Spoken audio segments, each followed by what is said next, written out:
Hi, it's Marta in Spanish, and today we're going to learn how to use bien, mal, bueno, malo with verbs ser and estar.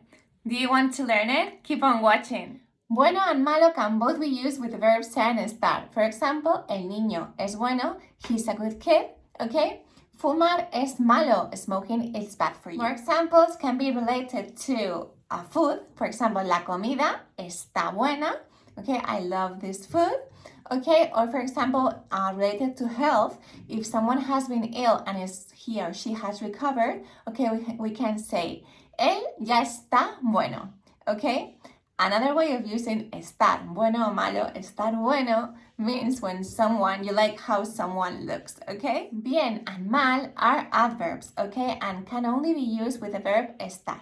So for example, how are you? ¿Cómo estás? You can say, estoy bien. Estoy mal, okay, I'm good, I'm bad. Another way of using bien and mal, okay, is when you're doing an exercise or something and they say, it's wrong, está mal, okay, or está bien if you have done everything perfect. So I hope you have understood bien, mal, bueno and malo with ser and estar. And come on, practice. Comment down below with an example and I will correct you. And remember, if you like the video, don't forget to give it a thumbs up and subscribe.